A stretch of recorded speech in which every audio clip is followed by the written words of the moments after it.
সেনাপ্রধান আক্ষেপ প্রকাশ করেন যে রুলস অফ এনগেজমেন্ট অনুযায়ী সেনারা ভালো কাজ করেও বদনামের ভাগিদার হলো। তিনি এটাই বলেছেন যে সেনাদের কোনো দায়িত্ব দেয়া হয়নি যে রাজনৈতিক আন্দোলন দমন করার।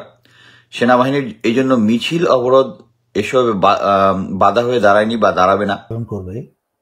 আর ভারতের র এবং ছাত্রলীগ, পুলিশের, বিজিবির, এমনকি সেনাবাহিনীর ইউনিফর্ম পরে সাধারণ জনগণকে হত্যা করবে। সেনাবাহিনীর জরুরি বৈঠক ছিল, সেই বৈঠকের ভিতরে কি সিদ্ধান্ত হয়েছে? সেনাবাহিনী কি জনগণের পক্ষে এসেছে নাকি আওয়ামী লীগের পক্ষে গিয়েছে? সেনাবাহিনীর সিদ্ধান্ত সেখানে যে সেই গোপন একটা চিঠি নিয়ে আলোচনা করেছেন সাবেক একজন কর্মকর্তা। আলোচনা শুনে বুঝতে পারবেন যে বৈঠকে আসলে কি সিদ্ধান্তগুলো হয়েছে এবং কি আলোচনা হয়েছে। আমি অ্যাকচুয়ালি কিছুক্ষণ আগেই সেনাপ্রধান জেনারেল ওয়াকারের যে বক্তব্য, অফিসারদের প্রতি যে বক্তব্য দেওয়ার কথা ছিল, ওটা নিয়ে একটা কি উনি বলেছেন এটা আমি একটু আমার যে সোর্স একটা লিখিত লেখা দিয়েছে, ওইটা আমি আপনাকে পড়ে শোনাচ্ছি।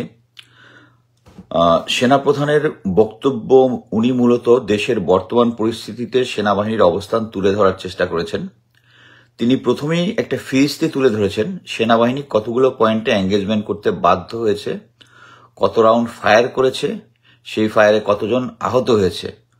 শুরু লিখেছে আহত হয়েছে, নিহত না, নিহতের কোনো হিসাব উনি দেননি, ইত্যাদি ইত্যাদি।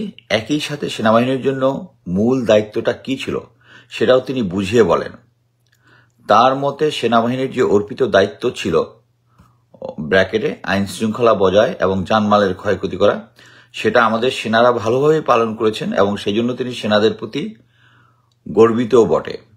সেনাপ্রধান আক্ষেপ প্রকাশ করেন যে রুলস অফ এনগেজমেন্ট অনুযায়ী সেনারা ভালো কাজ করেও বদনামের ভাগিদার হলো, কারণ সেনাদের অনবরত প্রভোগ করছে স্বার্থান্বেষী মহল। আমরা যেন সেই ফাঁদে পরে নিজেদের ভিতর হানাহানি না করি।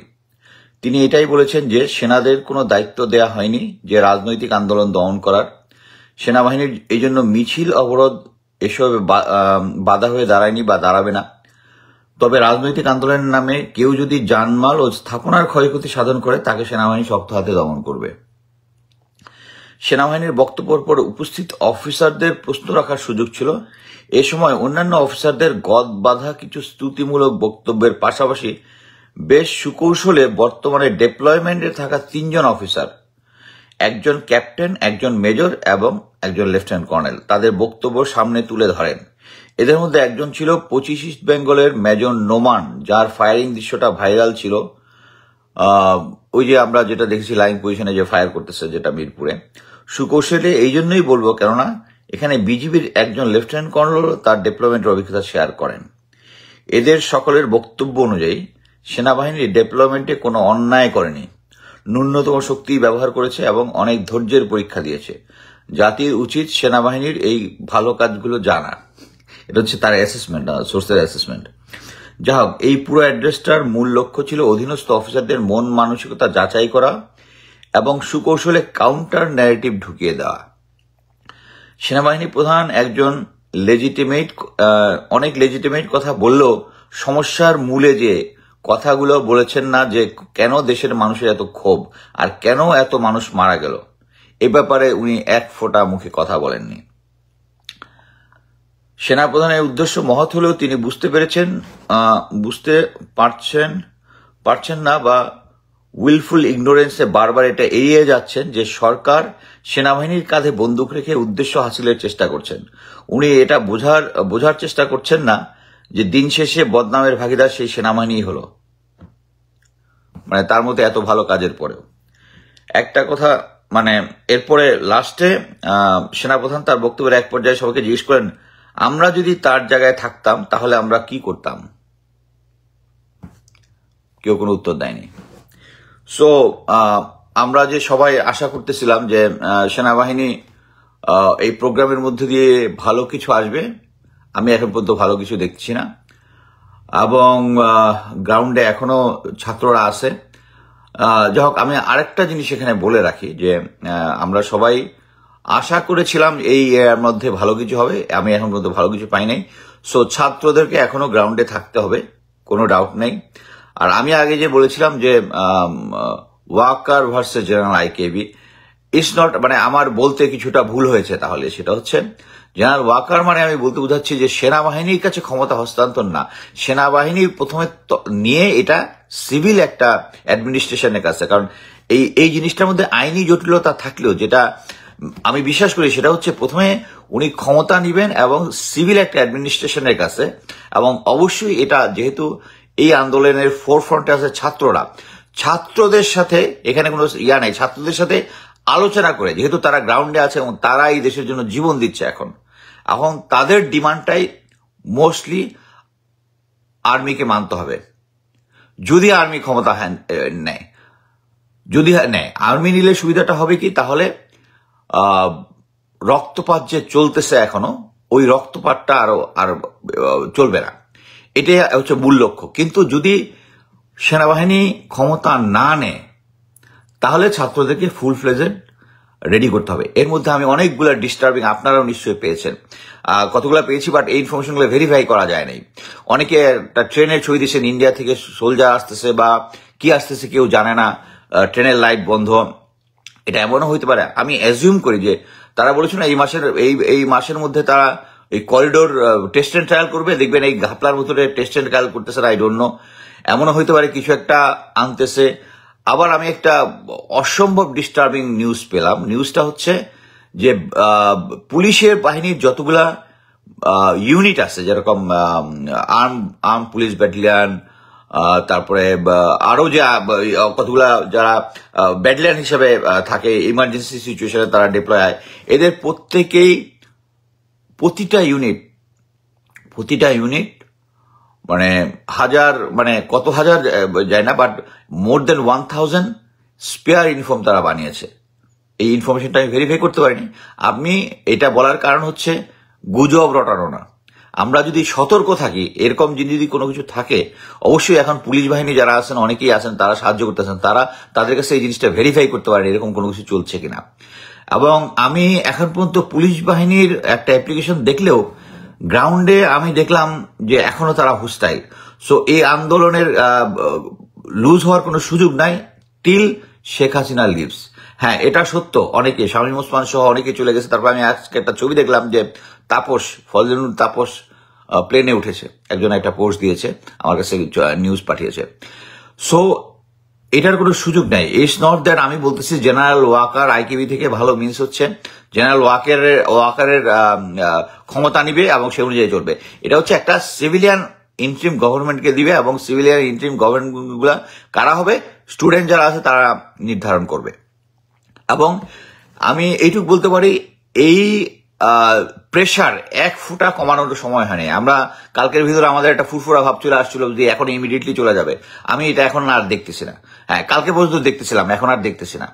সো আরেকটা জিনিস আমি বলে রাখি, আমি জেনারেল ইকবাল করিম ভুঁইয়া সম্বন্ধে বলেছি, আরেকটা বলি, উনি যখন সেনাপ্রধান হওয়ার পরে আমরা যে ওই যে সেনাবাহিনী ট্রেনিং এর সময় উলফল্যান্ড আর ইন্ডিয়াকে বলি আমরা উলফল্যান্ড, আমরা হচ্ছে গ্রিনল্যান্ড, হ্যাঁ, এই কনসেপ্টটা উনি চেঞ্জ করে ওখানে স্টাফ কলেজের সমস্ত এক্সারসাইজ পেপারের মধ্যে উনি দিয়েছেন গ্রিনল্যান্ড আর ব্লুল্যান্ড।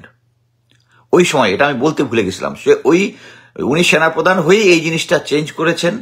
উনি বাংলাদেশে 2টা প্যারা ইনফেন্ট্রি রেজ করেছেন, যে প্যারা ইনফেন্ট্রি গুলা আমাদের ক্যাপাবিলিটি নাই শত্রু এলাকার মধ্যে ড্রপ করার, যেখানে আমরা কমান্ডো ব্যাটালিয়ন রেজ করতে পারতাম আরো 2টা ওই সময় কার্য উনি যখন ছিল 2টা। কারণ এই কমান্ডো ব্যাটালিয়ন গুলা থেকে সবসময় প্যারা ড্রপ করতে হয়, তারা প্যারাট্রুপার, বাট প্যারা দিয়ে ড্রপ করতে হবে তা না, they can use multiple system, ground based, river based, সব এনিথিং। বাট একটা প্যারা ইনফেন্ট্রি হচ্ছে তাদেরকে ড্রপ করতে হবে, otherwise they are just regular infantry. Whereas আমি তখন বলেছিলাম যে উনি যখন এটা করতে চাচ্ছে না কয়েকটা ইয়াতে, যে আমরা যদি কমান্ডো ব্যাটালিয়ন রেজ করি, commando battalion can also use as a infantry battalion রোলটা, but infantry battalion cannot do the role of commando battalion. So এখানে জিনিসটা এরকম যে Sheikh Iqbal Karim Bhuiyan is a confirm Indian agent. So আমরা যদি চাই দেশটা একটা তত্ত্বাবধায়ক সরকার আসার পরে, তারা তো বিভিন্ন জায়গায় তাদের লোক বসাইছে, এইটার যে একটা ক্লিন আপ করতে হবে, এটা ইকবাল করিম ভুঁইয়া স্যার থাকলে হবে না, ওয়াকার স্যার থাকলে সেম জিনিস হবে না। বাট আমি যেটা বুঝাতে চাইছি, এর মধ্যে কনফিউশনে কিছু নাই, যে জেনারেল ওয়াকার ক্ষমতাটা নেওয়ার পরে এটা অবশ্যই একটা ইন্টারিম সিভিল গভর্নমেন্টের কাছে হ্যান্ড ওভার করবে। এখন সিভিল গভর্নমেন্ট কি হবে, আমি মনে করি ছাত্ররা এটা নির্ধার করবে। সো আমি আবারও স্ট্রং দিয়ে বলতেছি, এই আর্মির কনফারেন্সের মধ্যে দিয়ে আমি এখন পর্যন্ত কিছু পেলাম না। আমি তো আপনাকে বক্তব্যটা পড়ে শোনালাম, একটা বক্তব্য না, মানে এটা হচ্ছে একজন অফিসার ওখানে সিচুয়েশনটা দেখে উনি সবকিছু শুনে অ্যাসেসমেন্ট করে আমার কাছে পাঠিয়েছে। এর সাথে আমি যেটা দেখলাম যে তার ক্ষমতা নেওয়া বা এই ধরনের করার কোনো কিছু নেই, এবং এটা মেইনলি আমি যেটা মনে করি যে আশানুরূপ হয়নি, কারণ এই সেনাপ্রধান অত্যন্ত স্বল্প বুদ্ধির, যার লেফটেন্যান্ট কর্নেল হওয়ার যোগ্যতা নাই, তাকে সেনাপ্রধান বানানো হয়েছে। তার কাছ থেকে চেয়ে ভালো কিছু আশা করা যায়নি। দেশটাকে অন্ধকার ভবিষ্যতের দিকে ঠেলে দিয়ে সে মুখস্থ করা ডায়লগ দিয়ে চলে গেছে, শেষ করেছে। সারাংশ হলো, বলেছে সেনাবাহিনীর সকল অফিসারকে যে তারা যেন জনতার উপর গুলি না করে, জনতার বিরুদ্ধে যেন গুলি না চালায়। কিন্তু আপাত দৃষ্টিতে শুনলে মনে হয় যেন এটা একটা সুসংবাদ। আসলে এখানেই শেষ নয়, সে আরো বলেছে যে সশস্ত্র বাহিনীর কোনো সদস্য যেন জনতার পক্ষে, দেশের পক্ষে না দাঁড়ায়, এবং সরকারি যেই আদেশ আসবে সেটা যেন পালন করে। এর মানে কি হলো? এর মানে হলো হাসিনাকে টিকিয়ে রাখতে হবে, হাসিনা যা বলবে তা শুনতে হবে। এর মানে হলো সশস্ত্র বাহিনী নীরব দর্শকের ভূমিকা পালন করবে, আর ভারতের র এবং ছাত্রলীগ, পুলিশের, বিজিবির, এমনকি সেনাবাহিনীর ইউনিফর্ম পরে সাধারণ জনগণকে হত্যা করবে। বাংলাদেশ একটা ভয়ঙ্কর ক্রান্তি লগ্নের মাঝে দিয়ে যাচ্ছে, যা বাংলাদেশের ইতিহাসে আগে কোনোদিন হয়নি, এমনকি 1971-এর স্বাধীনতার যুদ্ধও হয়নি। আবার একই সাথে পজিটিভ সাইডটা বলতে হবে যে স্বাধীনতার যুদ্ধ থেকে আরম্ভ করে তার আগে পরে এই প্রজন্মের ইয়াং জেনারেশনের মতো বুদ্ধিমান, সাহসী ছেলে মেয়েও কিন্তু এই বাংলার মাটিতে আগে জন্মায়নি। বলতে পারেন মেজর ডালিম তো আরেকটা আসেনি, কিন্তু মেজর ডালিমরা আরেকটা কখন আসবে আমরা কেউ জানি না। আমি যেসব বাংলাদেশ সশস্ত্র বাহিনীর যেসব সোর্স থেকে আমি খবর পেয়েছি, তাদের কথা এবং বুদ্ধিমত্তা শুনে আমি নিজেই মুগ্ধ হয়ে গেছি। এবং তারা এমন কথা পর্যন্ত বলেছে যে স্বৈরাচারী হাসিনার আত্মীয় সবসময় স্বৈরাচারী হাসিনাকেই সমর্থন করবে এবং তাকে টিকিয়ে রাখার চেষ্টা করবে। কিন্তু এই অথর্ব জেনারেল ওয়াকার বুঝতে পারছে না যে তার বাপদাদা 14 গোষ্ঠীর কারোর ক্ষমতা নাই বাংলাদেশের স্বাধীনতা এবং সার্বভৌমত্বকে নষ্ট করার। আমি যা দেখছি আবার একটা 1975 আসতে যাচ্ছে। এই অথর্ব জেনারেল ওয়াকার যেই নির্দেশ দিয়ে গেল, স্বৈরাচারী শেখ হাসিনার পক্ষে কথা বলে গেল, বাংলাদেশে আর একটা 75 নিশ্চিত করলো। আমি আজকে রাত্রে আর বেশি কথা বলতে চাই না, আমিও ক্লান্ত, আমার মন ভারাক্রান্ত, কিন্তু আমি আশাহীন নই। আমি আশা ছেড়ে দেবার লোক না, আমি আশাবাদী লোক। আর আশাবাদী লোকেরা হয় শক্তিশালী। আল্লাহর রহমতে আমি আশাবাদী এই নতুন প্রজন্মের ছেলেমেয়েরা আশাবাদী, তাই তারা শক্তিশালী। তারা বুলেটকে ভয় পায় না। তাদের দাদারা এই বাংলাদেশ স্বাধীন করে দিয়ে গেছে। এখন সেই ব্যাটন রেসের ব্যাটনটা তারা হাতে নিয়েছে। এই দেশকে তারাই স্বাধীন করবে। আমার মতো কিছু লোক তাদের কাছে সত্য প্রকাশ করবে এবং দিক নির্দেশনা দিবে। ইনশাল্লাহ এই দেশ স্বাধীন হবেই। চূড়ান্ত আপডেট আমি সামনে কি দিব জানি না, তবে শেষ করার আগে এইটুকু বলছি, এর কাছ থেকে আর বেশি কিছু আশা করা যায় না। এই হাসিনার গোলাম, ভারতের চাকর, এই সেনা প্রধানের কাছ থেকে ভালো কিছু আশা আমি আগেও করি। দর্শক, দুইজন সাবেক কর্মকর্তার কথাগুলো শুনেছেন, স্পষ্টই তো তারা শেখ হাসিনা বা এই সরকারের পক্ষেই যাবে, কিন্তু সেখান থেকে একটু হলেও তারা বিচলিত হয়েছে। তারা আপাতত শিক্ষার্থীদের গুলি চালাবে না বলে তারা নির্দেশনা দিয়েছে বা তারা এই সিদ্ধান্ত নিয়েছে। এটা অনেকটা গুরুত্বপূর্ণ সিদ্ধান্ত, এতটুকু করেছে, এটা অনেক কিছু। কিন্তু সেনাবাহিনীর কাছ থেকে আমরা আরও বড় কিছু চাই। আমরা চাই সেনাবাহিনীর দায়িত্ব নিক, আমরা চাই সেনাবাহিনী এই দেশকে রক্ষা করুক, কারণ এই সরকারের হাতে যদি দেশ থাকে তাহলে এই দেশ একেবারে ধ্বংস হয়ে যাবে।